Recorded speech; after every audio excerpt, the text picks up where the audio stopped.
What's up, Fit Family? I have an inner thigh mobility session for you today. So we're gonna do some foam rolling. You'll need a foam roller. We're gonna do some exercise or some warm-ups for our legs, and then we're gonna do some stretching. This is going to be 10 minutes of total work, and we're gonna start with a foam roller. Now, a lot of lower back pain is actually caused by tight inner thighs. The problem is the inner thighs are too tight and the outer thighs, or the ass, is too weak. So what we're trying to do with this session is kind of loosen up our inner thighs to help with low back pain, also to help build our ass. Because if our inner thighs are too tight, they're gonna prevent us from using our butts. So you're gonna get started with a foam roller, and we're just gonna get one leg at a time. You can just lay flat and just get that inner thigh. So we're gonna do this for 1 minute per leg. And all you're gonna do is look for the tightest position. Once you find the tightest spot, you're gonna hold it and you're gonna breathe. And the goal is to relax every muscle in your body. So take a deep breath in and exhale slowly.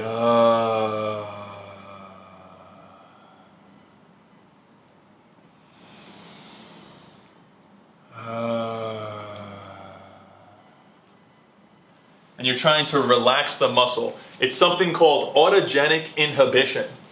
And what we're trying to do is inhibit or turn off the muscle.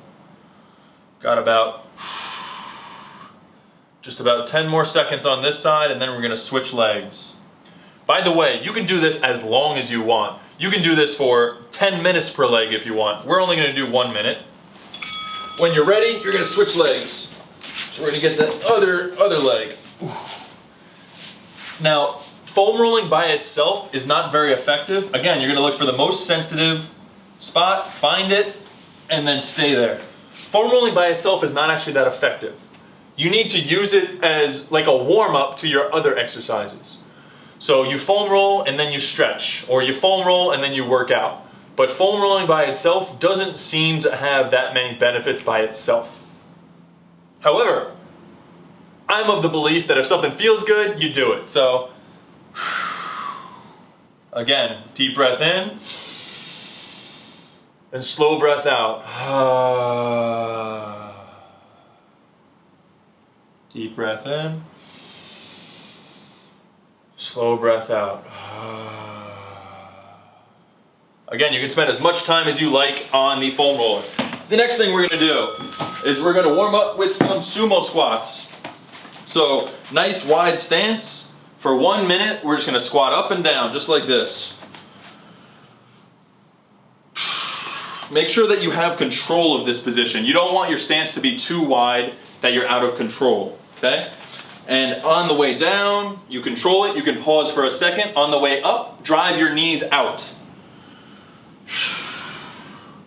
We're just trying to open up that inner thigh and kind of warm our bodies up a little bit.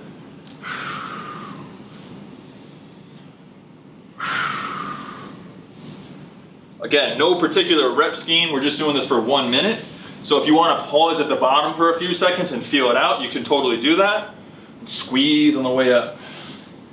Got about 10 more seconds. And then we're going to get into our first stretch finally.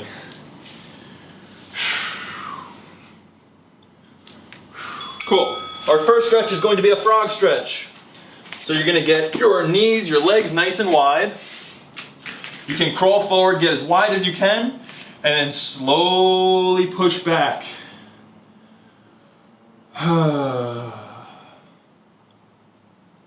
And most of our flexibility is going to come from our nervous system. So breathing is a great way to relax our nervous system and therefore help us get more flexible and in a better position. If it feels good, you can kind of move side to side. I like to keep my stretching active. So what I'll do is I'll use my legs to kind of flex the muscles as I'm in this stretch.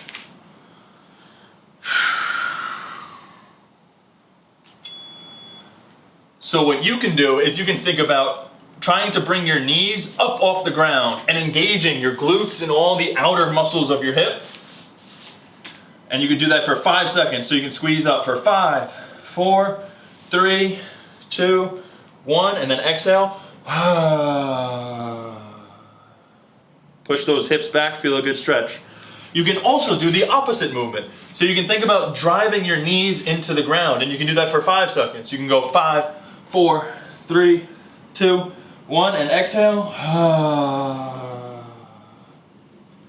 It might feel really good. This is my go-to routine for inner thighs. Doing foam rolling, then we warm up with a little bit of exercise, and finally we get deep into that stretch. Always remembering to breathe and relax. That is how we improve. Being tight doesn't help. Okay, so next thing we're gonna do is we're gonna foam roll, and we're gonna get in a pancake stretch.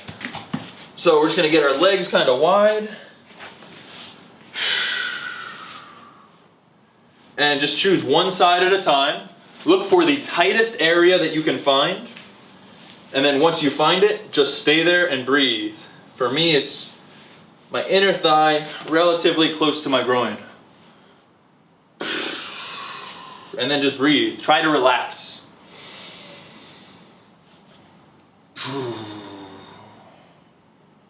Now you might hear me make some noise as I breathe out, and it's a little bit goofy, but it does work to calm your nervous system. So if you're comfortable, I would highly recommend making a humming noise or some kind of noise as you exhale.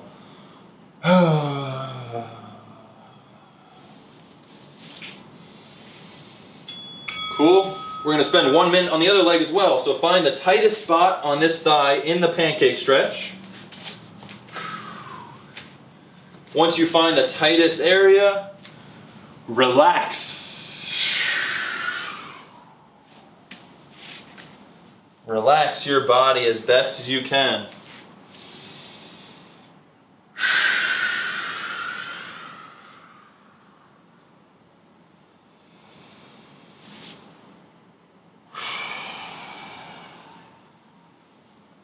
And this is the sequence that I'll do. So I start with foam rolling, then I go to some kind of exercise or stimulation of the muscle, and finally I'll go for that deep stretch. So this is the foam rolling part. We have about 10 more seconds on this side, and then we're going to do some horse stance. Take me back to my karate days.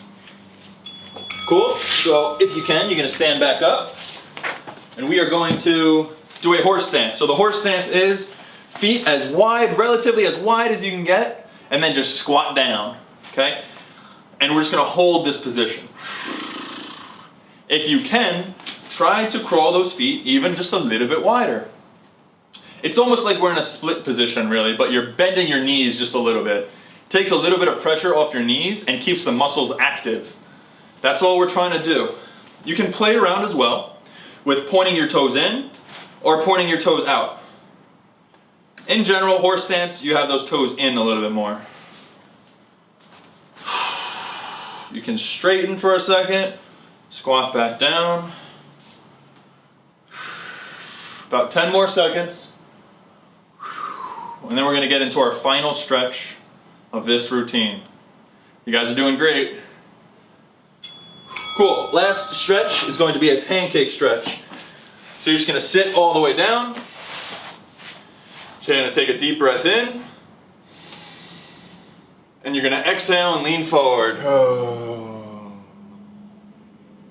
Now, if you struggle to bend forward or get close to the ground, you can put a foam roller or a yoga block or anything like that under your butt.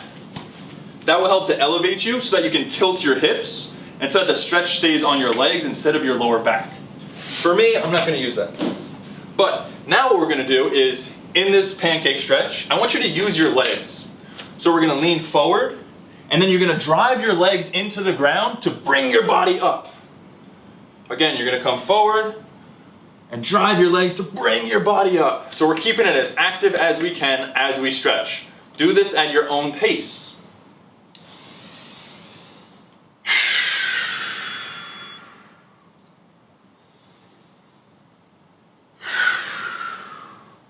Now if it's in your practice today, you can also lean side to side and doing the same thing. So I'm leaning one way. In order to bring my body up, I'm not using my back and my core, I'm trying to drive my leg into the ground to force my body up. So I'm stretching, and then in that stretched position, I'm lengthening and strengthening. In any kind of lengthened position you want to strengthen. And flow. We're almost done for today, guys. I hope you're feeling a little bit looser. I know I am. Got about 20 seconds left. And if you want to continue this, you can do this routine one more time. Just flowing all around in this pancake stretch. Activity completed. Woo! Great job, guys. That was a little inner thigh. If it feels good, now we're done. But if it feels good, you could always do a pigeon stretch to kind of counterbalance all the stretching we just did. Cool? If you liked this video, give me a thumbs up. Subscribe for more content like this. I'm going to be posting more follow-along videos for mobility and six-pack abs and stuff like that. If there's something particular that you're interested in, please leave a comment below and let me know, because I will do my best to work on content that you are most interested in. Until next time, great job today, guys. Keep up the good work. I'll see you guys soon. If you like the clothes that I wore in this video, my pants and my shirt are both from Fabletics Men. If you'd like to get some gear like this, there's a link down below that'll give you 50% off when you sign up with Fabletics Men. I can tell you that the material is very good, and if you would like to see an in-depth video, I have reviews of the clothing on my channel, so check it out.